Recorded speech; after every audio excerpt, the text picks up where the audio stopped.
दोस्तों नमस्कार, आप सभी का स्वागत है। बिहार जुडिशरी 2024 का रिजल्ट आया। इसमें हमारे साथ जो सिलेक्ट कैंडिडेट हैं, टॉपर्स हैं, इनसे हम बात करने वाले हैं कि किस प्रकार से इनकी जो तैयारी के दौरान रणनीति थी, आखिरकार सफलता कैसे पाई और बहुत सारे बच्चे जो इससे बाहर हो गए, तो उनके लिए क्या-क्या मैसेज देना चाहेंगे और तैयारी के दौरान क्या-क्या सावधानियाँ रखनी चाहिए बच्चों को, इसके बारे में चर्चा करेंगे। सर बहुत-बहुत स्वागत है आपका।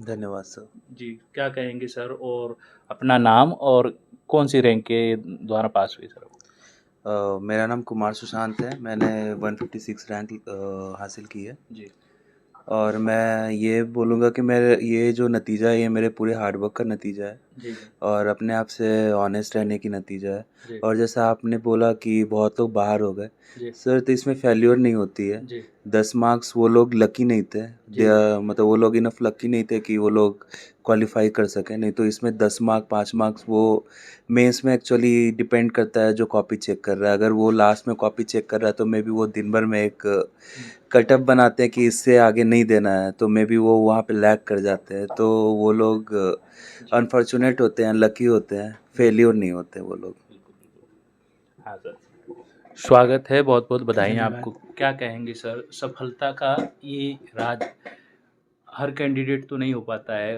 पहली बार में, और पहली जी, बार में शायद सुना है आपका सिलेक्शन हुआ, क्या कहना जी। चाहेंगे? सर सफलता का जो मूल मंत्र होता है वो आपकी लगन, जी, कठिन परिश्रम हुँ, और आपका एक जो जुझारूपन होता है, जी, वो सबसे मूल मंत्र होता है। और आपका एक जो पॉजिटिव एस्पेक्ट होता है कि चलो कोई बात नहीं, फेलियर्स आएँगे, फ्रस्ट्रेशंस होंगे, जी, लेकिन उसके बावजूद भी आपको लगे रहना होता है। तो ये अगर आप डेवलप कर लेते हैं, तो जी, मुझे लगता है फिर आपके सफल होने के चांसेस बहुत ज़्यादा बढ़ जाते हैं। और बात रही जो कैंडिडेट्स अभी सफल नहीं हुए, जी, तो सर मेरा हमेशा से मानना है कि 90% चांस तो आपका जो लेबर है वो होता है और जी, 10% चांस आप लक को देंगे। जी, तो इस बार हो सकता है कि उनका लक उनके साथ नहीं था, फ़ेवर नहीं किया, जी, लेकिन ऐसा नहीं है, लक हमेशा फ़ेवर करता है, जो मेहनत करता है उनका लक फ़ेवर करता है। तो आगे आने वाले समय में मेरी शुभकामनाएँ हैं उनको और उनका लक ज़रूर फ़ेवर करेगा और वो ज़रूर सफल होंगे। सर नाम और रैंक का क्या आपका कितना रैंक आया जी, सर? मेरा नाम प्रकाश आनंद है जी। और मेरा 27वाँ रैंक है। अच्छा, अच्छा। जी। हाँ सर, बहुत-बहुत स्वागत है आपका और थैंक यू। बधाइयाँ। Thank you so much sir. हाँ, मेरा नाम ब्रिजेश कुमार है जी, और मैंने 12वीं स्थान प्राप्त किया है इसमें। जी, तो इस परीक्षा में वही है, जैसा कि दोनों सर ने बताया कि कंसिस्टेंसी ज़रूरी होता है, हार्ड वर्क ज़रूरी होता है, कॉन्सेप्ट के साथ पढ़ाई करना ज़रूरी होता है। इसमें जीके जीएस का भी पेपर है, उसमें कुछ आदमी को कुछ सब्जेक्ट्स हैं, जैसे जीके का कुछ प्रोविजंस पार्ट्स है जिसको रटना पड़ता है, जी। कुछ पार्ट को समझना पड़ता है। सब चीज़ को साथ लेकर के अपना डिसिप्लिन तरीक़े से पढ़ने पे ऑब्वियसली परीक्षा में उत्तीर्ण हो सकते हैं हम लोग। अच्छा, अच्छा। हाँ सर, क्या क्या रणनीति थी पढ़ाई के दौरान और क्या-क्या मतलब एस्पिरेंट को देखना पड़ता है तैयारी के दौरान? सर रणनीति मेरी तो बहुत सिंपल थी कि जी, प्रैक्टिस करो, जितना जी, प्रैक्टिस कर सकते हो, रिवीजन करो। हुँ, आप अगर ये दोनों चीज़ कंसिस्टेंसी से अगर करते रहते हैं, तो हुँ, आपको आपके जो सफल होने के चांसेस हैं, वो हुँ, बहुत ज़्यादा बढ़ जाते हैं हुँ, हुँ, और आप खुद को इम्प्रूव्ड होते हुए देखते हो हुँ, और हुँ। ये एक आप में बहुत अच्छा मोरल आपका डेवलप करता है, बूस्ट करता है। अच्छा, तो मेरे हिसाब से ये चीज़ बहुत ज़्यादा मायने रखती अच्छा। है। कोचिंग का कितना रोल होता है सर? कोचिंग ली या सेल्फ आपने पढ़ाई की है? सर मैंने यहीं पाहुजा लॉ अकेडमी से ही मेरा फाउंडेशन बैच था यहाँ से। जी, सर मेरा मानना है कि कोचिंग जो है आपको वो बताता है कि आपको क्या नहीं करना है। क्या करना है वो आपको पता है, आप एलएलबी करके आए हो, आपको पता है सब्जेक्ट बहुत सारा है, लॉ का तो कोई लिमिट ही नहीं है। हुँ, तो हुँ, आपको कोचिंग ये बताते हैं कि चलिए आपको सिलेक्शन लेना है तो आपको क्या नहीं पढ़ना है, एक सिलेक्टेड पोर्शन पढ़ के और आप हुँ, किस बेटर वे में आप उस चीज़ को अप्रोच करें हुँ, हुँ। ताकि आप उससे आगे अच्छे से कर पाएँ। तो मेरा ये मानना है। अच्छा, अच्छा। अच्छा, पहूजा लॉ अकेडमी में आप फाउंडेशन बैच से थे, जी। तो इ क्या यहाँ का आपको ऐसा लगा है सिलेक्शन के दौरान, क्या-क्या आपको बेहतर लगा है जिससे आपको हेल्प हुई है? सर यहाँ के जो फैकल्टीज़ हैं, जी, स्पेशली अनुराग सर हैं, जी, विजय सर हैं, जागृति मैम है, प्रियंका मैम है और जी, भी जो फैकल्टी आशीष सर हैं, जी, तो सबने बहुत अच्छे से हेल्प किया। जो कंसेप्चुअल क्लैरिटी होती है, हालाँकि मैं बनारस हिंदू लॉ यूनिवर्सिटी से के फैकल्टी ऑफ लॉ से मैंने ग्रेजुएशन करा था अच्छा। लॉ में। अच्छा। और फिर उसके बाद जब मैं यहाँ आया तो कुछ जो कंसेप्चुअल क्लैरिटी होती है जो वहाँ पे लॉ स्कूल में आप उतना नहीं कर पाते, वो चीज़ मुझे यहाँ पे मिली। सीपीसी अनुराग सर ने जो पढ़ाया वो मुझे बहुत ज़्यादा अच्छे से समझ में आया। मेरा सबसे वीक पॉइंट सीपीसी ही था, जो यहाँ पे मुझे बहुत अच्छा लगा पढ़ के। और जो यहाँ के मैनेजमेंट हैं, अंकिता मैम हैं और जो भी अदर मेंबर्स हैं, फैकल्टी, इवन लाइब्रेरी में जो मैम रहती हैं, सबका बहुत सहयोग होता है। अगर आप अच्छे से पढ़ते हैं वो बहुत कोऑपरेट करते हैं आपको। आप क्या कहेंगे सर? सेम सवाल यही है, पाहुजा लॉ अकेडमी से आप जुड़े रहे और किस प्रकार से जुड़े रहे सर?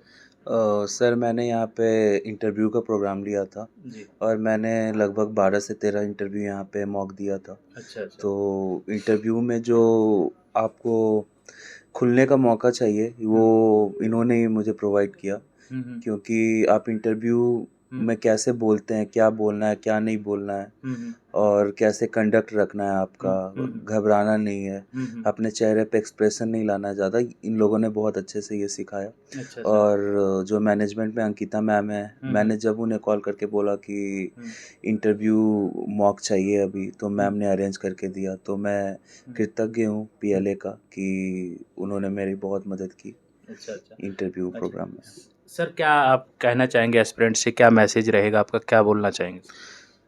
जैसा कि मैं लगातार बोलते आ रहा हूँ कि हार्ड वर्क रहना चाहिए, कंसिस्टेंसी रहना चाहिए और अपने आप से ऑनेस्ट रहना चाहिए। अपने आप से ऑनेस्टी सबसे बड़ी चीज़ है। अच्छा, अच्छा। हाँ, हाँ जी सर, क्या आंसर राइटिंग जो प्री के बाद मेंस की तुरंत कर देना चाहिए कि प्री या मेंस साथ में करना चाहिए? सर बेस्ट स्ट्रेटजी होता है कि मेंस का प्रिपरेशन पहले हो जाए। अच्छा, और अच्छा। मेंस के साथ साथ प्रिपरेशन से उसका फ़ायदा ये होता है कि आपका प्री का बहुत सारा चीज़ पहले से कवर हो जाता है। केवल आपको उस पार्ट को फोकस करना होता है जो डार्क एरिया फॉर मेंस है। मेंस में उससे कम सवाल आते हैं लेकिन प्री में आने के चांसेस होते हैं। तो ये फ़ायदा होता है कि मेंस का आप तैयारी कर लिए तो 50-60% 70% तक इवन कॉन्सेप्ट क्लियर हो जाता है और बेरक भी कंप्लीट हो जाता है। तो उसके बाद केवल यही होता है कि मॉक लगाते रहिए और अपना प्रीवियस ईयर क्वेश्चंस देखिए, उसके बेसिस पे अपना बेरक पढ़िए, रिवीजन कीजिए। तो ये स्ट्रेटजी होता है। बाकी इंटरव्यू के लिए वही है कि मॉक इंटरव्यूज़ वगैरह देते रहिए। जैसे पाहुजा में हमने भी मॉक इंटरव्यू दिया था यहाँ पे। तो यहाँ पे मॉक इंटरव्यू में बेसिक चीज़ें पता चलती है, कंडक्ट सीखने को मिलता है कि कैसे बिहेव करना है, कितना अपने आप को हम्बल बना के रखना है, कितना कॉन्फिडेंटली बोलना है। तो ये सब मॉक इंटरव्यू से फ़ायदा होता है। अच्छा, टोटल कितने मॉक दिए थे आपने?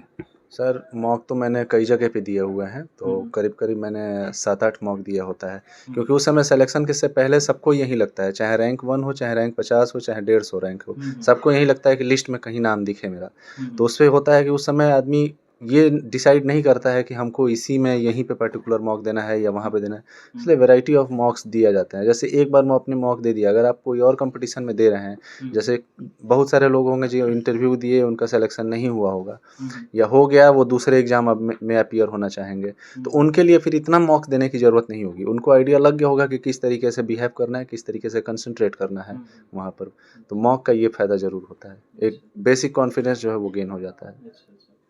आप क्या कहेंगे सर? आंसर राइटिंग का जैसे सर ने बोला है कि साथ में दोनों होना चाहिए या पहले मेंस की हो जाना चाहिए, तो प्री से पहले मेंस ही करना चाहिए तैयारी, क्या कहना चाहेंगे आप? जैसा आपने कि कैसे सर ने अभी बताया जी। कि अब सबसे बेस्ट स्ट्रेटजी यही होती है कि आप जो प्री की तैयारी करें वो मेंस के थ्रू करें, जी। ताकि आपका जो प्री है वो तो तैयार हो ही और आपका मेंस भी बहुत अच्छे से तैयार हो जाए। क्योंकि जब प्री होता है उसके बाद आपको ज़्यादा समय नहीं मिलता है, और अगर आपका एक साथ तैयार है तो आपके लिए वो एक एज के रूप में काम करता है। तो अब आप दोनों चीज़ को अगर एक साथ करते हैं तो वो सबसे फ़ायदेमंद चीज़ होता है, और जो आपकी कंसेप्चुअल क्लैरिटी है वो बहुत अच्छे से डेवलप होती है। अच्छा, अच्छा। जी। आप क्या जोड़ना चाहेंगे, बोलना चाहेंगे एस्पिरेंट के लिए? बोलना चाहेंगे क्या? एस्पिरेंट्स के लिए बस यही संदेश है मेरा, सिंपल सा है कि आप खुद में यूनिक हैं। आपको कोई एक सेट पैटर्न फॉलो करने की ज़रूरत नहीं है, आप अपना ढूंढिए। कोई ज़रूरत नहीं है एक फिक्स्ड आवर का कि आप इतना ही पढ़िए, इस पैटर्न से पढ़िए। आपको जो सूट करे वो करिए और लगे रहिए बस। अगर ये काम आप करते रहेंगे और आप खुद में ऑनेस्ट होंगे तो फिर आपका जो भी आपका डिज़ायर्ड रिजल्ट चाहते हैं वो मिलेगा आपको। अच्छा। Sir there is no substitute to hard work. Simple है यही कि कंसिस्टेंसी के साथ डिसिप्लिन होकर पढ़ाई करना पड़ेगा और उस हिसाब से अपना टॉपिक वाइज स्ट्रेटेजी फॉलो करना पड़ेगा। बेस्ट टाइम अपना दीजिए स्ट्रेटेजी बनाने में कि किस तरीके से हम डिसाइड पढ़ें, कितने आवर्स पढ़ें, कितने नंबर ऑफ़ टॉपिक्स एक बार में कवर करें। नंबर ऑफ़ आवर्स मैटर नहीं करता है, हर और ये भी मैटर नहीं करता है कि आप कितना कट ऑफ होकर चीज़ों से पढ़ रहे हैं, मैटर ये करता है कि कितना कॉन्सेप्चुअल क्लैरिटी के साथ आप जो पढ़ रहे हैं वो पढ़ रहे हैं, कितना लॉन्ग टर्म तक रिटेन कर पा रहे हैं। तो जब तक कॉन्सेप्चुअल क्लैरिटी नहीं आएगा, रिटेंशन पावर नहीं आएगा। तो इसलिए बेहतर यही होगा कि नंबर ऑफ आवर्स को छोड़ करके कॉन्सेप्चुअल क्लैरिटी पे जाएँ। जब तक आपको वो कॉन्सेप्ट क्लियर नहीं होता है तब तक उस टॉपिक को पढ़ते रहें। आप सर मैसेज संदेश क्या देना चाहेंगे? ऐसा है कि हर किसी का स्ट्रैटेजी अलग होता है, ऐसा नहीं कि मेरा स्ट्रैटेजी से किसी और का भी सेम स्ट्रैटेजी हो। तो कैंडिडेट जो भी है उनको देखना होगा कि कौन सा सबसे सूटेबल टाइम है पूरे दिन का, जो जिसमें वो सब कुछ रिकॉल कर पा रहे हैं, सब कुछ याद कर पा रहे हैं। तो उस अकॉर्डिंग उस टाइम पीरियड में उनको अपने आप से ऑनेस्ट रहना पड़ेगा। और डेली अगर आप डेली एक सर्टेन टाइम पीरियड में अपने आप से ऑनेस्ट रहना पड़ेगा और उस टाइम पीरियड में उनको पढ़ना पड़ेगा। ऐसा नहीं है कि आप 2 दिन पढ़ रहे हैं फिर 2 दिन नहीं पढ़ रहे हैं। कंसिस्टेंसी आपको अपने निरंतर रखना पड़ेगा। तो दोस्तों देख सकते हैं कि बिहार जुडिशरी में जो 2024 का रिजल्ट आया, इसमें जितने भी सिलेक्टेड कैंडिडेट हुए, हम बारी बारी से आप लोगों तक टॉपर्स का इंटरव्यू दे रहे हैं, किस प्रकार की रणनीति रही। पहुजा लॉ अकेडमी ने अभी हाल ही में 60 से भी ज़्यादा बच्चों का सिलेक्शन दिया है। इसके लिए पहुजा लॉ अकेडमी का जो नाम पूरे भारत में हो रहा है, उनके काम के द्वारा जो कोचिंग संस्थान ने अपना नाम बनाया है, ऐसे ही टॉपर्स का हम इंटरव्यू देते रहे हैं और देते आएंगे, लगातार इस प्रकार की जानकारी देते आए हैं। तो कैसी आपको ये जानकारी लगी? अपनी जो सफलता है, इन्होंने अपनी रणनीति पूरी बताई, कैसे सहायक रहेगी आपके लिए? हमारी मुलाकात अगले वीडियो में होगी, तब तक के लिए अपना ख्याल रखिएगा। नमस्कार।